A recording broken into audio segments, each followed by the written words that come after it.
अगर आप black hole में गिर जाए तो क्या होगा? शायद आप सोचते हो कि आपकी मौत हो जाएगी, लेकिन ऐसी स्थिति में आपके साथ कई और चीज़ें भी हो सकती है। तो चलिए इस वीडियो को भी गति में लाते हैं। इस वीडियो को एकदम लास्ट tक देखना। Når helgen nærmer seg, spør alle hva jeg gjør da. Jeg hitter kløden som om hverdag var en lørdag. Så mange damer er og drikker stopp på meg, så jeg lener. Black hole space में वो जगह है जहाँ भौतिक विज्ञान बोले तो physical science का कोई भी नियम काम नहीं करता। इसका ग्रेविटी क्षेत्र बहुत शक्तिशाली होता है। इसका खिंचाव से कुछ भी नहीं बच सकता। लाइट भी यहाँ इंटर करने के बाद बाहर नहीं निकल पाता। ब्लैक होल के ऊपर जो भी चीज़ गिरती है वो उसे एब्जॉर्ब कर लेता है। आइंस्टाइन बता चुके हैं कि किसी भी चीज़ की ग्रेविटी स्पेस को उसके आसपास लपेट देता है और उसे कर्व जैसा आकार दे देता है।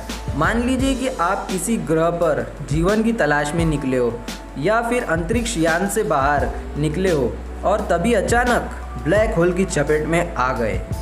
आपका अनुमान होगा कि ब्लैक होल आपको कुचल देगा। हालांकि हकीकत इससे काफ़ी अलग हो सकती है। अगर आप ब्लैक होल के चपेट में आ गए हो तो आपके साथ दो बातें हो सकती है। या तो आप तुरंत जलकर राख हो जाएंगे या फिर आप बिना कोई नुकसान झेले ब्लैक होल में फंस जाएंगे। जब कोई विशाल तारा अपने अंत की ओर पहुंचता है तो वो अपने ही भीतर सिमटने लगता है। धीरे धीरे भारी भरकम ब्लैक होल बन जाता है और सब कुछ अपने अंदर समेटने लगता है। ब्लैक होल के बाहरी हिस्से को इवेंट हॉरिजॉन कहते हैं। क्वांटम प्रभाव के चलते इससे गर्म कण टूटकर ब्रह्मांड में फैलने लगते हैं। स्टीफन हॉकिंस के खोज के मुताबिक हॉकिंग रेडिएशन के चलते एक दिन ब्लैक होल पूरी तरह द्रव्यमान मुक्त होकर गायब हो जाता है। जब आप ब्लैक होल के अंदर पहुंचते हैं केंद्र तक वो असीम घुमावदार हो जाता है। वहां आकर समय और स्पेस दोनों अपना अर्थ खो देते हैं और वहाँ फिजिकल साइंस का कोई भी नियम काम नहीं करता। यहाँ पहुँचने के बाद क्या होगा कोई नहीं जानता। तो आप क्या होगा? क्या कोई दूसरी यूनिवर्स आ जाएंगी या फिर आप सब कुछ भूलकर नई दुनिया में पहुँच जाएंगे? ये रहस्य अब तक बना हुआ है।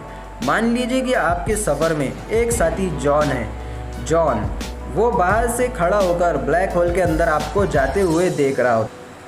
अगर आप इवेंट हॉरिजॉन की ओर आते हैं तो जॉन आपको ऐसा पाता है जैसे मैग्नीफाइंग ग्लास से आपको देख रहा हो। आप उसे स्लो मोशन में नज़र आते हो और आप जॉन को आवाज़ देकर कुछ नहीं बता सकते क्योंकि वहाँ का कोई हवा नहीं चलती। हो सकता है कि आप अपने फ़ोन के ज़रिए किसी ऐप से मैसेज भेजें अगर ऐसा कोई एप्लीकेशन अपलोड हो, क्योंकि आपको शब्द तो बहुत देर से पहुंच रहे होंगे, जिसका कारण ये है कि ब्लैक होल के अंदर फ्रीक्वेंसी लगातार कम होती जाएंगी। जब आप हॉरिजॉन तक पहुंचेंगे जॉन को आप फ्रीज दिखेंगे, मानो जैसे किसी ने आपका पॉज बटन दबा दिया हो। आप में कोई गति नहीं होगी और आप हॉरिजॉन की भीषण गर्मी की चपेट में आप आ चुके होंगे। हॉकिंग रेडिएशन के चलते ब्लैक होल के अंधकार तक पहुंचने से पहले ही आप राख में तब्दील हो जाएंगे। जब तक हम आपके अंतिम संस्कार के बारे में सोचे जॉन के बारे में भूल जाते हैं और आपके नज़रिए से सोचते हैं। ये बहुत ही विचित्र एक्सपीरियंस हो सकता है।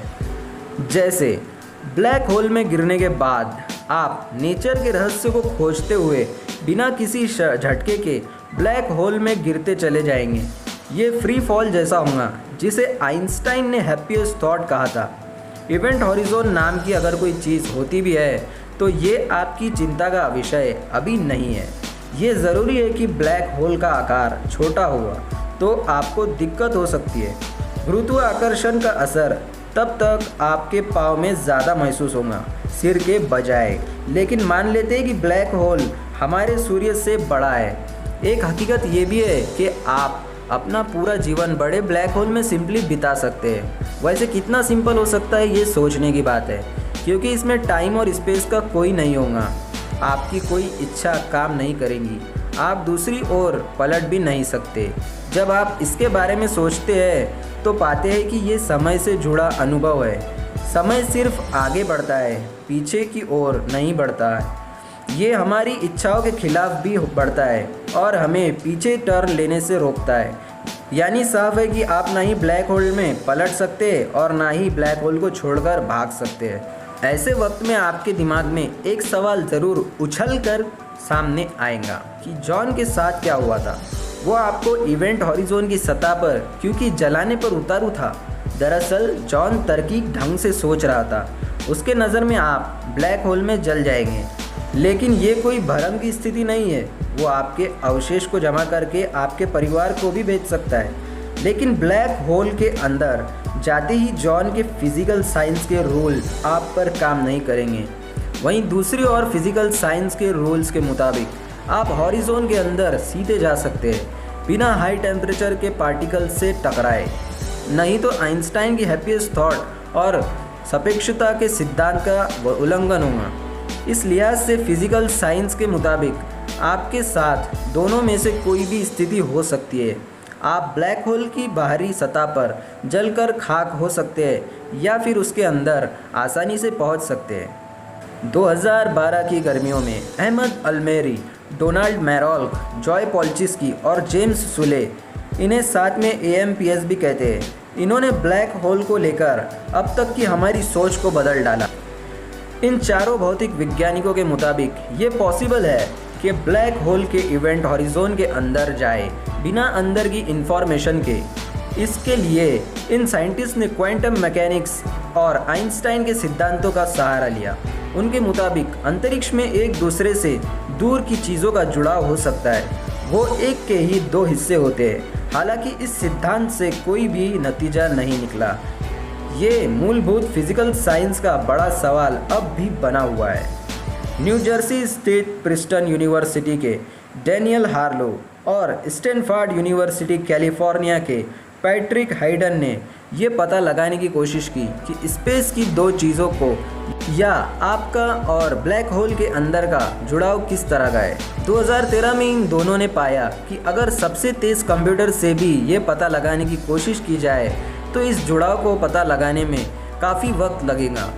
इसको डिकोड करने में इतना वक्त लग सकता है कि जब तक ब्लैक होल खुद ही पूरी तरह नष्ट हो जाए। जाहिर है ऐसे में ब्लैक होल के अंदर गिरने पर आपके साथ क्या होगा, इसको लेकर दोनों जवाब अपनी अपनी जगह पर है। सो फ्रेंड्स, आज का हमारा ये वीडियो यहीं पर ख़त्म होता है। अगर पसंद आया हो तो लाइक करना और इस चैनल को सब्सक्राइब कर देना और बेल आइकन पर क्लिक करके ऑल नोटिफिकेशन को सिलेक्ट करना। बाय बाय, मिलते हैं अगली वीडियो में।